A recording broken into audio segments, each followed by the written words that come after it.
Bhandari. Friends, frankly, I'm getting a bit unnerved by the high-profile audience. And when I went through all the topics of various speakers, very interesting and stimulating topics, I start wondering whether you'll find this topic of mine to be touching a very insignificant area of the professional business or the marine surveying business. But I thought I'll still make an attempt. I chose this topic because it deals with quite an unsettled but an interesting area of law. That is, do surveyors owe a duty of care, whether to their clients or to third parties? Now, as we all know, shipping business as a whole is very stimulating, very challenging, but equally a very difficult business to manage. In the course of our professional activities, we come across a lot of regulation. So shipping business, if you compare over the last decade, you'll find that the mental and the physical makeup of the shipping industry has undergone a significant change. It's becoming more regulatory, and above all, the third parties are becoming more and more conscious of their rights of recourse against culpable parties. Now, in this context, what happens, or what's the real role of a surveyor? As professional, let's say surveyor is a professional. Now, if you analyze your daily activity, what happens is, from morning to evening, we are busy with our professional activities, day on and on and on.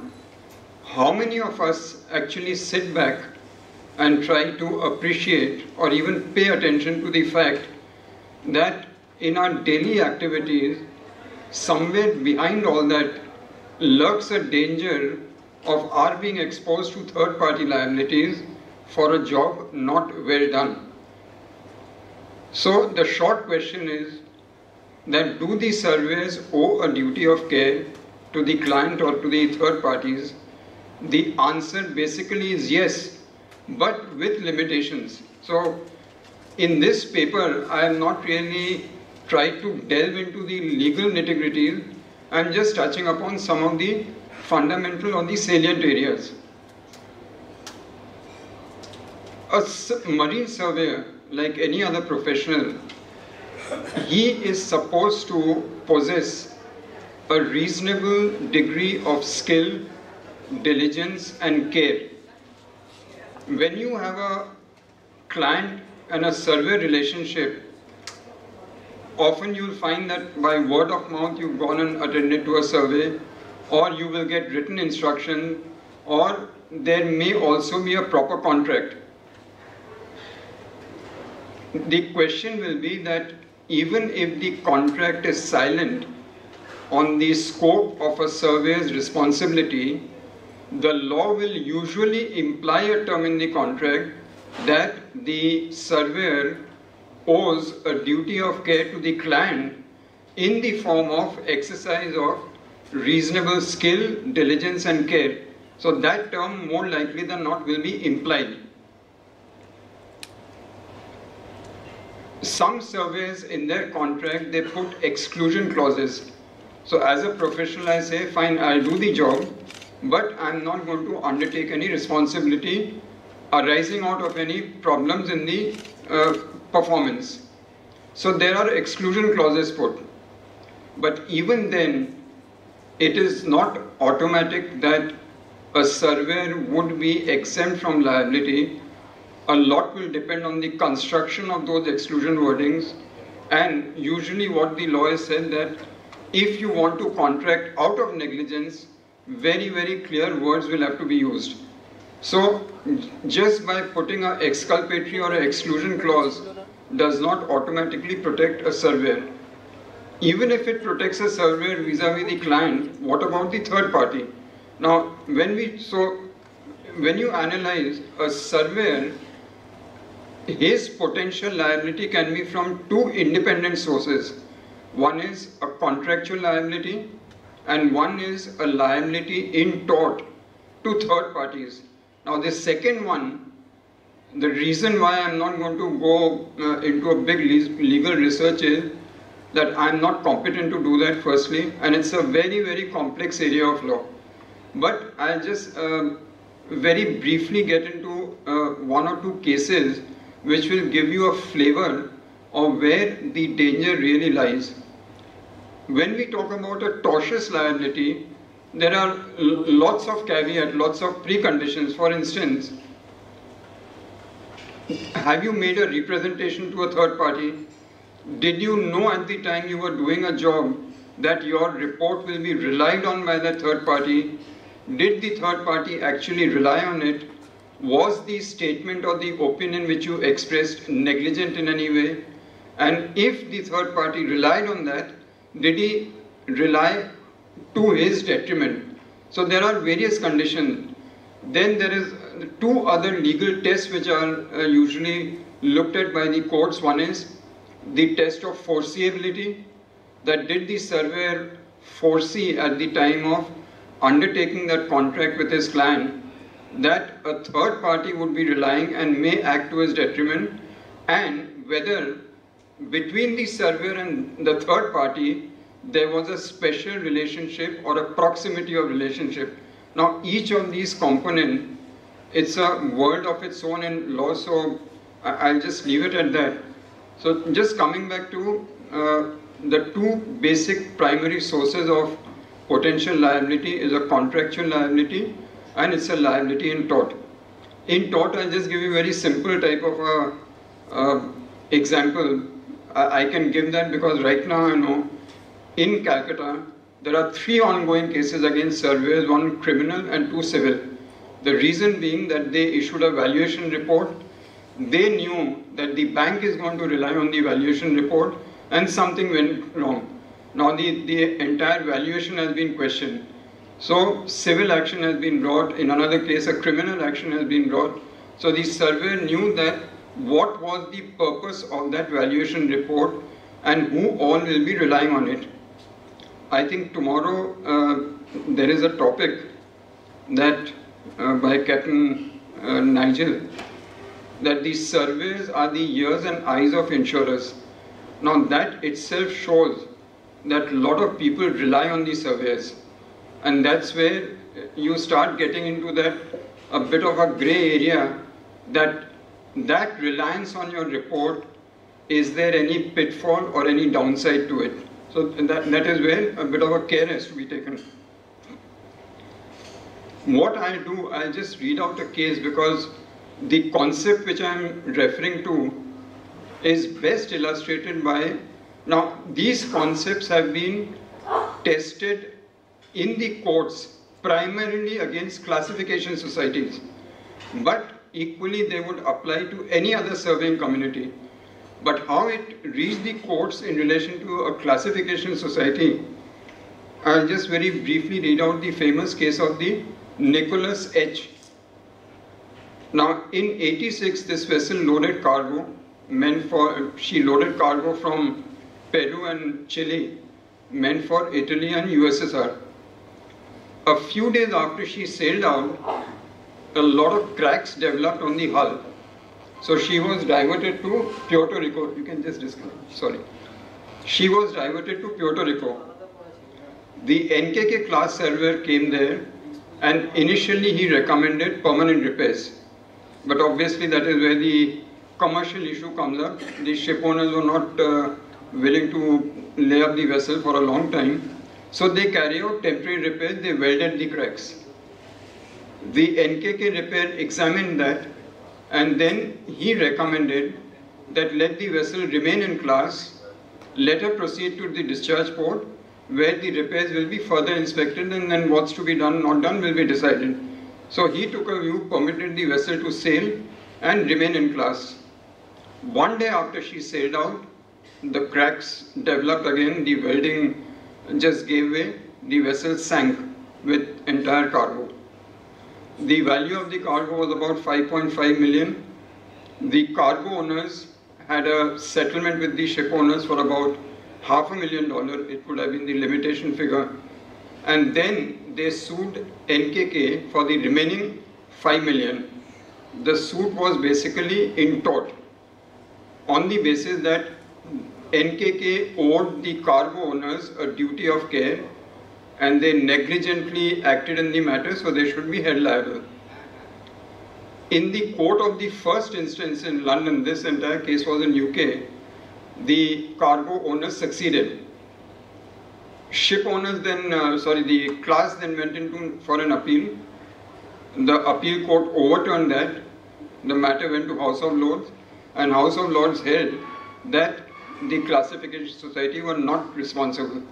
Now I'll just read out a few points of the unanimous decision, and there was one judge who dissented. Now whenever I study law, I think that the best way to look at the future is that, okay, you look at a law as pronounced by the court, but you always look at the dissenting part of it, because at some point, maybe 5 years down the line, that dissent judgment will become the law. We've been seeing that happening. So I'll just quickly read that out for you. Now, when you analyze the House of Lords decision in detail, you'll find that they came to a view partly on legal merits, but equally on some policy considerations. Now, the Lord Steen, who gave the leading judgment, he said in England, no classification society engaged by owners to perform a survey has ever been held liable to cargo owners on the ground of a careless conduct of any survey. So they just made a very sweeping remark. Just because nothing has happened, we can't be changing that. That a classification society would not be responsible to the cargo owners in tort, even should such society be negligent in declaring a ship seaworthy. This would be the case even where, following a survey, a vessel promptly sails and sinks. Such society may only be responsible towards the ship owner with whom it has a contract, but not to an outside third party. He rejected the submission by the cargo owners that where a plaintiff has a proprietary or a possessory interest in cases of physical damage to property, the only requirement it is required to fulfill is the proof of reasonable foreseeability. He maintained that it is settled law that over and above the elements of foreseeability and proximity, considerations of fairness, justice and reasonableness are likewise relevant to all cases, irrespective of the nature of harm suffered by the plaintiff. He then went into the issue that cargo owners have the protection under the Hague Rules, and they did not want to upset the balance of the whole Hague Rules and the carriage of goods by sea act regime by bringing a third-party classification society action into play. They said that whatever is the remedy of the cargo owner remains within the confines of the contract and under the Hague Rules, which talks about seaworthiness issues. And finally, he said, the recognition of a duty of care would expose classification societies to large claims, resulting in increased insurance costs for societies. He claims that the higher costs or liabilities would ultimately be passed back to the ship owner. Now, what were the few dissenting points? The owner's non-delegable duty to maintain a seaworthy ship and the Hague Rules have nothing to do with negligence, the former being contractual obligation and the latter a tortious obligation. It is absurd to hold that there is no duty in contracts governed by Hague Rules and a duty in contracts is governed under tort. Even under contracts governed by Hague Rules, third-party stevedores owe cargo owners a duty of care. Surveyors de facto control through the power to prevent sailing by withdrawing a class certificate constitutes a sufficient degree of proximity with cargo owners, because the classification society knows that the entire venture, including danger to the cargo, is common to his certification, especially since the basis of general average law that the ship and cargo take part in a joint venture. It is mere guesswork that the imposition of a duty of care increases the insurance costs. So Lord Justice Lloyd, he gave a dissenting judgment. When you analyze jurisdictions, say Singapore, USA, France, all these areas, you will find that some courts in some matters have held classification societies responsible, some have not, on different considerations. When a court, the way the court would normally approach a claim in tort would be to analyze the nature of the claim. Suppose it's a claim for a pure economic loss. Say there's a damage to the ship or there's a damage to the walkway. Cost of repairs, it's an economic loss. There would be approach A. But if that extends to loss of lives or environmental damage, the entire approach of the court changes. Then the sympathy of the courts decline or get sort of diluted in favor of the classification society, and the courts would normally exert themselves to find that there was a duty of care and there was a negligence by the surveyors. I'll just illustrate that by, it's a not really a direct shipping case, but in 1994, what had happened is known as the Ramsgate case. There was a passenger ferry walkway at the in one of the English ports. In 1994, there was a damage to it, and 6 people were killed and 7 injured. Lloyd's Register were one of the classification societies. Eventually, during the course of the legal proceedings, Lloyd's Register pleaded guilty to the charge that it had failed to ensure the safety of the public under the UK Health and Safety Act. I mean, way back in 94, they had to pay a compensation of £500,000 and another £250,000 by way of costs. Now, what did the judge say? It is significant that Mr. Justice Clark believed that the Port of Ramsgate, although it should have been aware of the potential risks, bore the lesser share of responsibility, likewise liability, due to its reliance on the expertise of, inter alia, the classification society. Consequently, one may liken the position of the Port of Ramsgate to that of a ship owner, which could result in increased liability claims against classification societies for negligence in conducting ship surveys. All these have been sort of giving the opening that maybe at some point of time in future, the liability regime will start taking an adverse turn against surveyors. USA has again held in some cases classification societies responsible. Singapore has been the first jurisdiction which has held a classification society responsible even in a pure economic loss case. In France, of course, you are aware of the Prestige, the RENA classification society. They've been held responsible. When you analyze the overall number of cases, I would still say that 70-30, the tort claims are unlikely.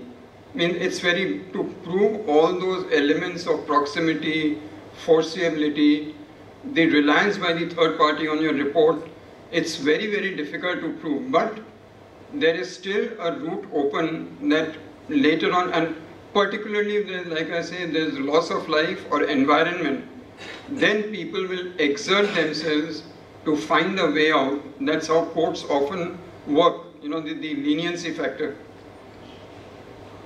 Now, the above cases bring home the reality that surveyors may be exposed to liability claims from third parties. The law of negligence, which is really the basis of tort, that is under a continual change in every legal regime. What normally you must have seen, what do courts do? One is they interpret legislation, but that's not where the function ends. They keep developing on the prior precedents. As and when new facts come to them, they will develop those precedents, they will set new precedents, and they lay down new law, which is also happening in India. So it's not merely an interpretation of the existing law, they create new law.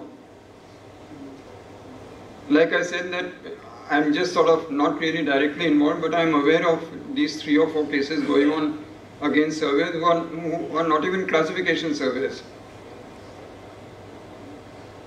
Now, as far as the surveyor's work is concerned, he will be making statements, usually in a written report, upon which someone is going to rely, and a claim will usually arise when the party relying on those statements claims to be out of pocket as a result of them. The courts have always been reluctant to restrict situations in which a liability can arise for financial loss through statements negligently made. They have done so by restricting the duty of care to situations where a special relationship exists. Now, what is very, very important to note is that even if a surveyor is held to owe a duty of care to a third party, it does not automatically mean that the surveyor becomes liable.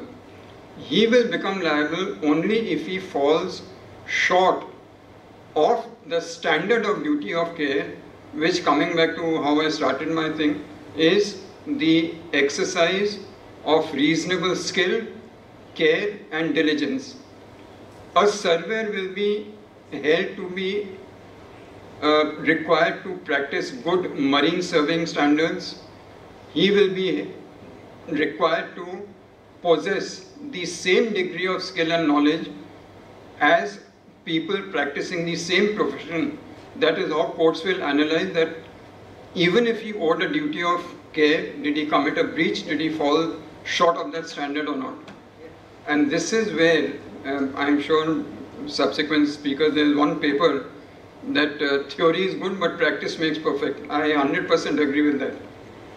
It's therefore important that a surveyor properly understands at the outset the scope and purpose of the survey that he is asked to carry out. In other words, the starting point is that the services are properly defined. Oral statements or representations made by the surveyor to the client and third parties during the course of the survey also require careful consideration.